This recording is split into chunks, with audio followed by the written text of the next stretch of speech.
Olá, queridos alunos e professores. Eu sou a professora Darlinda Monteiro, do componente de Química, e ao meu lado... Muito bem, pessoal. Eu sou o professor Nelson Bezerra e nós vamos dar início, então, a mais uma aula do IFA. E agora nós vamos apresentar a vocês o nosso objeto de conhecimento. Muito bem, pessoal. Nós temos aí a aula número 2. E o objeto de conhecimento é origem da vida e evolução das espécies. Detalhamento. Contribuições dos saberes tradicionais versus natureza da ciência. Muito bem, pessoal, é isso. Vocês já conheceram agora o nosso objeto de conhecimento e agora nós vamos dar início à aula.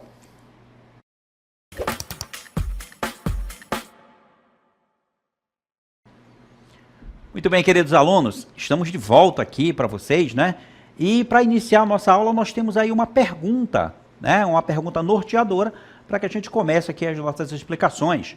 A pergunta está aí, você está lendo. O que vocês entendem por saberes tradicionais?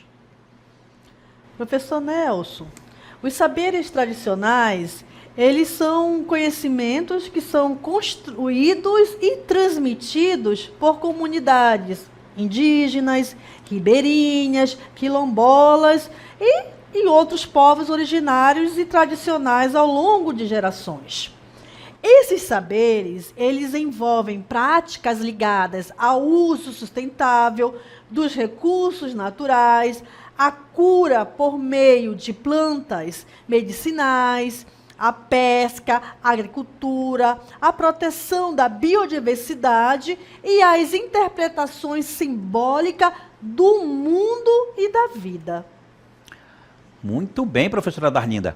É uma boa explicação, mas ela ainda continua para vocês, pessoal. Ainda sobre saberes tradicionais, nós teremos, por exemplo, que na Amazônia, os saberes tradicionais expressam uma profunda relação com a natureza, refletida em mitos, rituais, modos de vida e respeito aos ciclos naturais. Eles não se baseiam apenas em experimentos formais, como na ciência moderna, mas sim na observação, na vivência e na transmissão oral do conhecimento. Isso mesmo, professor Nelson. Integrar os saberes tradicionais ao ensino das ciências, né, no caso aqui, química e física, permite uma abordagem educativa mais inclusiva, crítica e contextualizada. E isso vai favorecer o reconhecimento das culturas locais com fontes legítimas de conhecimento e amplia o diálogo entre a ciência e cultura. Muito bem, gente. Olha só. E assim, os saberes tradicionais não apenas enriquecem o ensino, como também contribuem para a valorização da identidade, da diversidade e da preservação do nosso meio ambiente. Isso mesmo. E agora a gente vai conhecer alguns exemplos práticos na química, viu, professor Nelson? Na química dos saberes tradicionais. Então, nós temos aqui um mosaico muito lindo e aqui nós temos alguns exemplos, né, desses saberes tradicionais, como o uso das plantas medicinais, a produção de tinturas naturais, como os corantes que são usados pelos povos indígenas há muito tempo. Temos também, gente, a produção de cerâmicas, que envolve reações químicas na queima do barro. Além disso, também temos as técnicas de fermentação tradicional para alimentos e bebidas. Olha, quantos saberes nós temos só na química, Quantos viu? exemplos, né, professora? Muito importantes. Na química. E agora a gente vai ver algum desses saberes, sabe aonde? Na física com o professor Nelson. Pois é, pessoal, agora é comigo, olha só. Na física, nós temos alguns desses saberes tradicionais que estão relacionados, por exemplo, nessa imagem. Você vê aí, por exemplo, a produção de alguns instrumentos musicais, né? O conhecimento de hidrostática na construção de canoas, né? Como é que essas canoas podem flutuar nos rios, né? A orientação através das estrelas, né? Que está relacionada também com as lendas que os povos indígenas também têm aí no seu cotidiano. E alguns exemplos interessantes, como por exemplo, a preparação de chás usando plantas medicinais, com técnicas ligadas à transferência de calor. Porque geralmente você tem que aquecer a água e fazer o chá, né, com a água aquecida, com as plantas que você retira aí da natureza. Fabricação de instrumentos para produzir som, como flautas e tambores, né, os maracás, também são conhecidos aí dos povos indígenas. Além disso, né, nós temos também construção de redes para pesca, aproveitando a resistência e elasticidade dos materiais, que envolve aí princípios de força e tensão, são princípios aí da física, técnicas de navegação e orientação usadas por povos indígenas nas florestas e rios, envolvendo conceitos da física, como luz, sombra e estrelas. Olha aí, professor. Então, nós temos aí tendo uma relação dos saberes tradicionais pela visão científica, tanto da química como da física. Quantos exemplos ricos, né, que foram dados aí para os alunos, para eles fazerem essa relação. Mas a gente vai falar sobre as plantas. Escolhemos, né, professor, falar sobre os saberes tradicionais das plantas medicinais. Isso. E aí nós temos uma questão. Você conhece alguma planta que cura ou ajuda a aliviar a dor? A febre ou a gripe? E como você aprendeu isso? Exato, né, gente? A gente está aqui nesse cenário, né, de uma floresta aí, exatamente porque geralmente essas plantas são colhidas na natureza, certo? E aí, colhendo essas plantas, né, a gente pode elaborar os chás, né, para que a gente possa tratar algumas doenças, como está aí para você, né, como febre, né, gripe.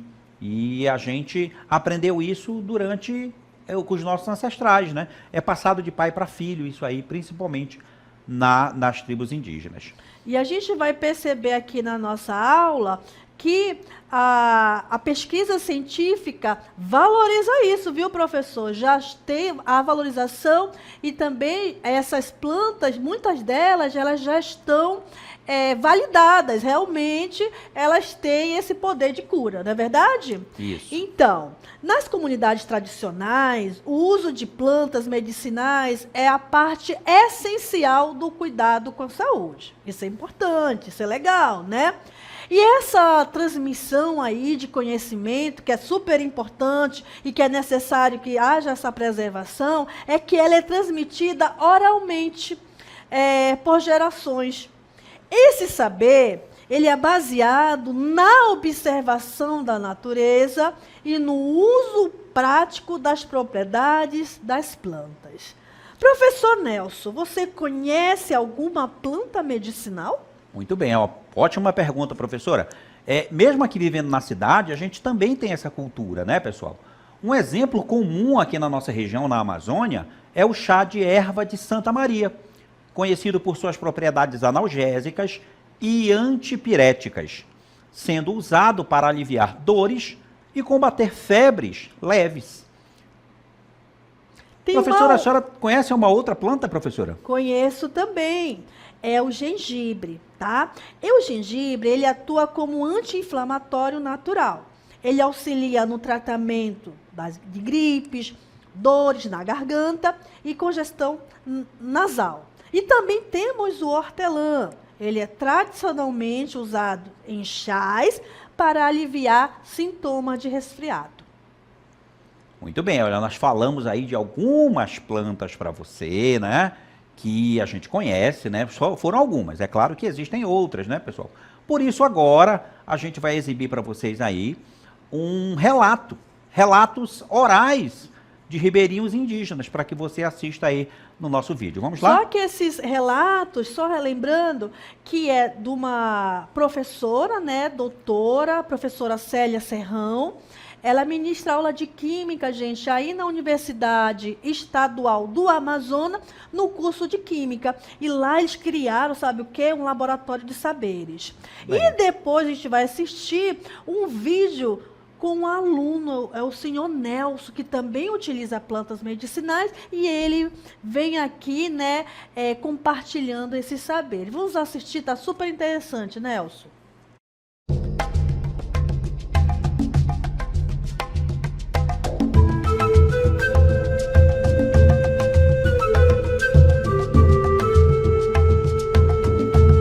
Bom, esse aqui é o Laboratório de Saberes. Aqui nesse laboratório nós desenvolvemos as práticas tradicionais de produção de óleo usando as sementes de andiroba, né? Como vocês podem ver, que é colhida aqui das andirobeiras do campus. Nossos alunos que são bolsistas dos projetos de extensão ou que nos auxiliam na produtividade dos óleos, eles vêm todo dia de manhã. Eles vêm coletar as sementes e depois disso nós começamos a fazer todo o processo de extração do óleo, que leva aproximadamente 45 dias para extrair o óleo. Para cá nós temos também produtos da agricultura familiar. Na verdade, nós trabalhamos com a torrefação da farinha, com a produção dos beijus tanto de massa cuba como os beijus de tapioca. Aqui nós temos uma peneira automatizada que já foi desenhada, né, para que a gente possa também facilitar a questão do peneiramento da massa de mandioca. Para cá nós temos as gareiras, os tiquitis, e nós temos uma área também destinada à produção das vasilhas de barro. Então essas vasilhas que estão aqui foram produzidas pelos alunos em parceria com os ceramistas das comunidades tradicionais da Amazônia. Nós temos também as cerâmicas da área indígena, que são essas cerâmicas mais rústicas, com um design diferente das comunidades do município de Barreirinha. Aqui é o ambiente do cultivo das ervas medicinais. Então aqui é um outro projeto. Os alunos nossos da Química, de acordo com a disciplina, eles coletam, eles trazem do ambiente deles toda a matéria, todos os materiais que eles têm lá no contexto e trazem para cá. Aí nós temos saratudo, nós temos o boldinho, nós temos a amora, nós temos pimenta, nós temos urucum. Com o urucum a gente tem um trabalho que é inédito, que os alunos produziram uma geleia à base de urucum. Aí nós temos canteiros de ervas, né, de condimentos, alfavaca. Temos várias coisas aqui.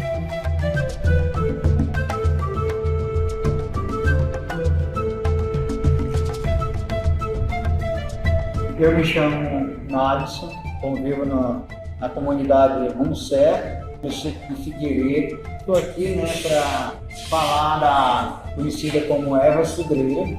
Ela tem vários benefícios. Ela é relaxante, e também faz o chá, e ela tem um aroma bem forte, né? E serve para calmante, relaxante, para o estresse, né? É uma erva que nos traz bastante benefício. Aí o preparo dela, a gente põe a água no fogo, deixa ferver. Depois de fervida, a gente pega algumas folhinhas, lava, bem lavado, e põe dentro.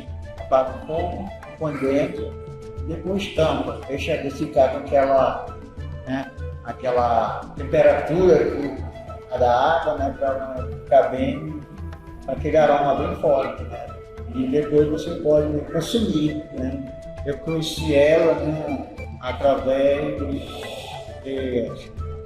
eu vi, né, plantado, eu tive a curiosidade de tirar um galho, né, e plantar casa, né. Gostei bastante, né, porque até eu mesmo eu faço para mim, né, assim, você está com um problema de insônia e você pode tomar, né, fazer esse chá, tomar esse chá, né, você dormir bem, né. essa erva, né, que é bem conhecida, né, como erva cidreira, ela traz bastante benefícios para a saúde, né? Então, essa informação que eu vim trazer para vocês, né, dessa planta medicinal.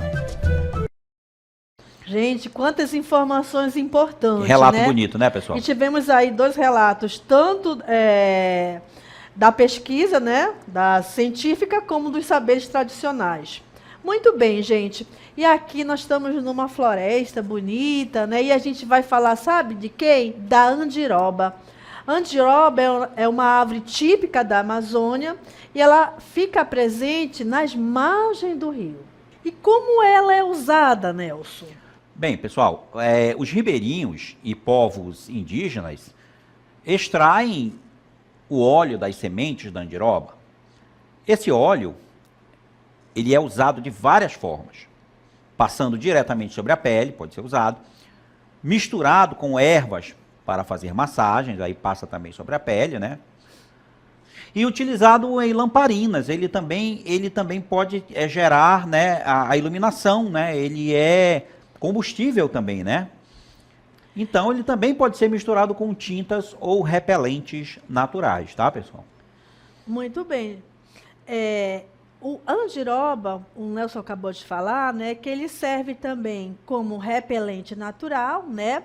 E, além disso, ele pode aliviar, né, além do que o professor Nelson já falou, dores musculares, inflamações, ajuda na cicatrização de feridas. Também ela é usada em rituais de proteção espiritual por alguns povos indígenas. Além disso, o conhecimento sobre andiroba é passado oralmente, de geração em geração, pelos avós, parteiras e pajés, reforçando a importância da escuta, do respeito à floresta e da valorização da medicina tradicional. Então, saber sobre isso é importante, muito né? importante, pessoal. Será que ainda existe a escuta? Existe, claro, professora. Existe. Né? Essa escuta do jovem parar para ouvir os avós, os bisavós falando sobre esses saberes Com tradicionais. certeza, é muito importante, né? Porque é uma questão uma familiar muito importante. E agora, pessoal, nós vamos dar continuidade aqui à nossa aula falando de algumas outras plantas. Nós falamos aqui da andiroba e de outras plantas que nós mencionamos no início.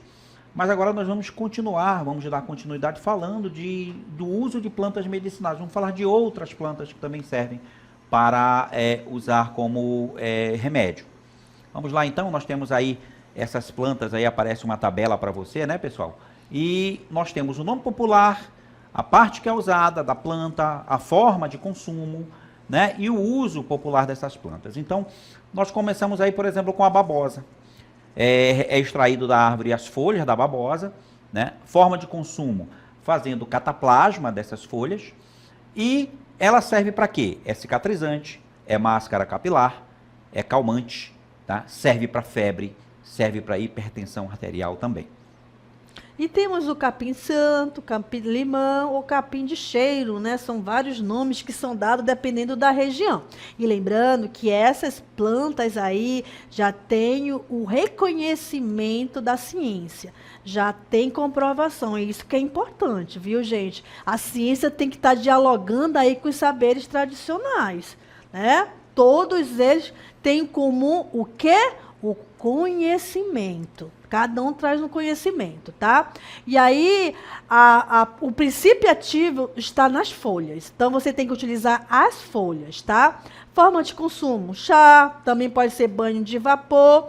É usado para caspa no couro cabeludo. Além dessa, nós temos aí o limoneiro, o noni e a erva cidreira, tá? Então, cada uma tem a parte usada, que é aquela onde tem a maior concentração do princípio ativo, então vai agir realmente. E observem, né, que a forma de consumo são diferentes, né? Que a gente fala chá, pensa só que é adicionar água quente, na verdade não é isso, tá bom? E agora a gente vai ver a estrutura de algumas substâncias químicas que são encontradas nessas plantas medicinais que a gente chama de princípio ativo, tá bom? Esses princípios ativos ali, olha o princípio ativo do boldo, né? A estrutura orgânica do boldo. Ele é formado pelas seguintes funções orgânicas: fenol, éter e amina. A camomila ali, ó, a função orgânica que pertence é o fenol. Essas substâncias são os princípios ativos, são elas que agem no nosso corpo, né, dando a cura de algumas doenças, ok? E agora a gente vai ver os aspectos da física envolvidas no preparo de um chá. Exato, pessoal, né? Nós vimos aqui, nós temos essa nossa disciplina que é interdisciplinar, né, envolvendo aí as ciências da natureza. E na física, os aspectos que nós temos envolvidos aí com a preparação, você observa na imagem, né? Preparo e comparação de métodos tradicionais e científicos para extrair substâncias ativas. Então, nós temos as transferências de calor, porque não sempre, né, como a professora falou, mas algumas vezes a gente precisa aquecer a água para que o princípio ativo, né, seja retirado das folhas ou do caule de alguma planta. E aí nós temos, por exemplo, as transferências de calor envolvidas nisso aí, que faz parte da termologia, faz parte da física.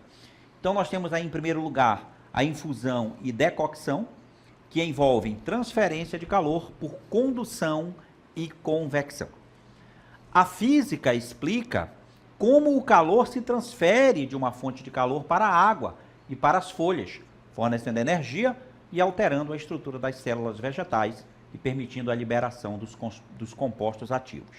Então são 3 processos. Primeiro, a condução. É o processo de propagação do calor, tá? Que se dá por transferência de energia entre as partículas. Desse modo, ela necessita de um meio para ocorrer. Esse processo pode ser percebido quando se aquece uma das extremidades de uma barra metálica. E a condução, pessoal, ela ocorre nos materiais sólidos. Já nos materiais líquidos, nós vamos ter a convecção do calor.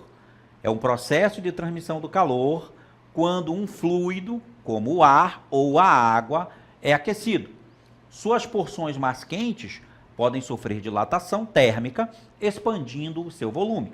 Em outras palavras, esse fluido aquecido passa a ocupar um volume maior que o fluido nos arredores. E aí na imagem nós temos uma água fervendo, né, onde há as correntes de convecção, que são a troca das camadas mais frias pelas mais quentes, transmitindo calor por todo o líquido. E agora nós vamos ver alguns conceitos de química. Isso, Nelson. Também, né, quando se prepara um simples chá, envolve aqui, gente, 2 processos: a evaporação e a volatilização, como vocês estão vendo, né? A evaporação é um processo onde a água passa do estado líquido para o estado gasoso. E a volatilização é que algumas plantas, o princípio ativo delas, quando você aquece, elas liberam com muita facilidade. O que significa dizer isso? Que tem que ter cuidado com o calor. Então, aquela parte da planta, ela não pode, né, se retirar, fazer extração por água quente. Tá bom? Muitas vezes é uma água morna, às vezes você tem que botar na tintura, tá? Para fazer a extração. Não aquecendo, senão você perde, tá? Porque dentro dessa planta você vai ter compostos voláteis. Por isso que quando você, por exemplo, faz um chá, viu, Nelson, de capim santo, você sente aquele cheiro. Não sente o cheiro gostoso? Isso é capim santo. Na verdade, o que está acontecendo ali o princípio ativo está como é que a gente diz? Exalando, Exalando, né? Então, com rapidez. Por isso que às vezes a gente precisa tampar, viu? A gente tem um exemplo aí que pode ser muito conhecido de vocês, que é um material volátil. Alguns materiais na natureza são muito voláteis, como a naftalina, por exemplo, né? Ela passa do estado sólido para o estado gasoso diretamente, né? Ela é volátil demais, então ela exala aquele cheiro, né? Aquele princípio ativo, como algumas plantas medicinais também fazem. E às vezes nem é preciso você ter muita preparação, só o cheirar da planta já lhe faz bem, que é porque ela é floral, muito volátil, né? É ritual floral. Então, durante a evaporação, o que acontece com a água, a água presente nas folhas, flores, outras partes da planta, passa do estado líquido para o estado gasoso, né? E aí, nós temos aqueles compostos voláteis, como o Nelson deu como exemplo, né, que estão presentes nas plantas, e esses produtos também estão presentes nos óleos essenciais, tá? Então, eles se dispersam no ar com muita facilidade. Quando chove, quando a gente está na floresta, também sente, né, aqueles aromas, tá? E isso explica, né, porque sentimos aroma característico de certas plantas medicinais, como o alecrim e o hortelã, tá? Então, esse tipo de processo, a preparação de chás, infusões, em que a água quente ajuda a extrair e liberar esses compostos voláteis, tá bom? Além disso, o processo de volatilização, ele é explorado na aromaterapia, como o Nelson falou, das flores, dos óleos, né, essenciais, que são inalados para promover um bem-estar físico e emocional. Então, compreender esses fenômenos da evaporação e da volatilização ajuda a gente a valorizar o uso correto das plantas medicinais, garantindo a eficácia de seus compostos naturais. E agora a gente vai falar sobre um outro processo que ocorre nessa preparação dos chás, que é a solubilidade, gente. Que é uma capacidade que uma substância tem em se dissolver na outra, formando uma mistura homogênea que é chamada de solução. Aí nós temos alguns fatores que vão afetar essa solubilidade. A temperatura, o tipo de substância, se dissolve ou não, e também temos a pressão. Quanto maior a pressão, né, essa maior pressão aumenta a solubilidade de gases em líquidos. E aqui nós temos alguns exemplos de plantas medicinais, né? E a gente vai falar um pouco dessa solubilidade dos seus compostos. Então, observe aqui que eu tenho o hortelã, a parte usada são as folhas, tá? E o composto ativo aí é o mentol. E a solubilidade, ele é solúvel em quê, o mentol? Ele é solúvel em álcool, tá, gente? Em óleo, significa dizer que não pode ferver. Pessoal, além disso, nós também temos o boldo. Aí o boldo, a parte usada são as folhas, o composto ativo é a boldina, tá certo? A solubilidade, moderadamente solúvel em água quente. E a forma de uso, chá ou cápsulas. E temos a erva doce, né? A erva doce, o componente ativo é o anetol, né? A solubilidade, ele é solúvel em água e óleo, e pouco em água, tá, gente? Aí só consegue extrair ou no álcool ou em óleo. E a forma de uso é infusão. Leve, tá? A solubilidade do anetol em álcool permite a obtenção de extratos concentrados da erva doce. E para finalizar, nós temos o mapa mental, né, Nelson? Exatamente, pessoal. Olha, saberes tradicionais usados por indígenas e ribeirinhos. Vamos começar ali pelo lado esquerdo aí para você, né? É a infusão, tá certo? Infusão. Conceitos de química, professora? Muito bem, na infusão nós temos aí, né, a propriedade da solubilidade em água quente e a extração de compostos polares. Que compostos polares são esses? São os taninos, os alcaloides leves presentes, tá? E os conceitos de física, né, professora? Nós temos transferência de calor por convecção, calor específico da água envolvido aí, e a temperatura ideal, né, sem ferver, né? Não chega a ferver a água. Temos outra técnica, que é a maceração com álcool, tá? O solvente é orgânico, não tem calor, não tem aquecimento, e é um conhecimento ancestral. Pode-se usar cachaça, tinturas e garrafadas com ervas. O conceito químico, solubilidade em solvente orgânico, não na água, e a extração de compostos apolares, como óleos e resinas. Já relacionado aos conceitos de física, nós temos difusão lenta em temperatura ambiente, energia cinética molecular, interação soluto-solvente. E por último, decocção, que é a fervura prolongada, né? Isso aí que significa decocção, se você não sabia. prática comum para raízes, cascas e sementes, usada para tratar dores, inflamações e infecções. O conceito da química é extração intensa por calor, risco de degradação de compostos termosensíveis, né? Tem um perigo aí, por isso que é preciso saber se essa planta precisa ou não ser aquecida. Nos conceitos de física, ebulição da água, né? Perda de compostos voláteis por evaporação, pressão atmosférica influencia o ponto de ebulição. E é isso, pessoal. Chegamos aqui ao final da nossa aula. Eu espero que vocês tenham gostado, entendido. Nós vamos finalizar a aula aqui, né, professora? Isso. E tchau.